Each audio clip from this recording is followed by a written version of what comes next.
Biographe hospitalière, la profession ne vous dit probablement rien et pour cause, elles ne sont que 17 en France. Mais pour les personnes gravement malades, elles sont une rencontre bienveillante, des passeurs de mots, passeurs d'histoire, comme Christine. Je mets en route, comme d'habitude, notre petit témoin. C'était le samedi après-midi. J'ai complètement oublié ça, mais c'est vrai que c'était intéressant parce qu'on discutait. C'était un moment privilégié avec mon père, quoi. Ouais. Donc ça fait partie des bons souvenirs de la relation avec votre papa. D'accord. C'est quelque chose c'est quelque chose où j'étais proche de mon père, quoi. On fait un petit bout de chemin ensemble avec un projet commun, l'écriture d'un livre dont je ne suis que la traductrice. Ce récit de vie, il appartient à la personne et c'est la personne qui se raconte, qui est le chef d'orchestre, vraiment. Je vais vous faire lecture de ma retranscription, enfin comme d'habitude. On voit bien qu'il y a d'autres choses qui reviennent. Ouais. Moi je suis content tous les mardis. Je sais qu'à 10h30, le mardi, on va reparler de choses intéressantes. Et de choses poignantes, parce que plusieurs fois j'ai pleuré, quoi. Ça permet quand même de remettre à la surface des choses importantes, quoi. Et puis pendant ce temps-là, ça évite de parler de la maladie, quoi. Ça permet de dire des choses qu'on n'a jamais dit à personne. Ça fait partie du processus, quoi. Tout en ayant peur de la fin, quoi.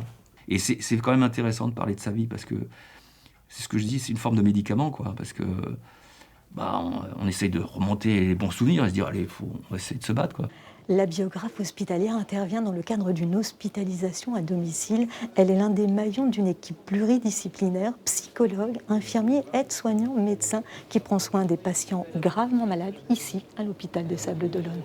Il est déjà en train de se dire que il redoute le moment de la fin de l'écriture. Voilà.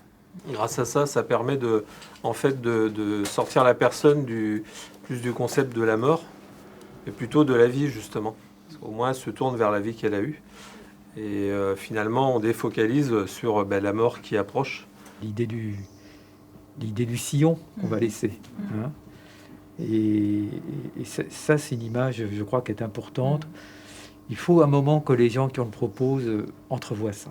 Et puis un point qui est très important, que l'on évoque aussi auprès de nos mécènes, parce qu'on est toujours à la recherche de mécènes pour continuer à financer cette activité, c'est que le bénéfice, il n'est pas que pour une personne. Le bénéfice, il est pour cette personne, certes, mais aussi pour donc la famille. Et puis c'est important au niveau aussi soignant, il y a vraiment un bénéfice de parler de cette dimension-là. Ça nous fait du bien, nous aussi. C'est quelque chose c'est quelque chose où j'étais proche de mon père, quoi. Ouais. C'était quand même parce qu'après ça s'est un peu ça s'est fragilisé, puis après c'est devenu relativement on a coupé complètement les ponts. Ces propos qui sont recueillis, ils deviennent un livre comme Exactement. Celui-ci, Christine. Ouais. Quand est-ce que vous remettez ce livre ? On attend donc que ce soit un temps éloigné du sentiment de la perte et de la douleur de la perte. C'est important de laisser passer du temps parce que le livre risquerait d'être associé à la douleur, alors que c'est censé être quelque chose de bénéfique. Depuis 2017, 16 livres comme celui-ci ont été écrits, des livres évidemment destinés aux proches.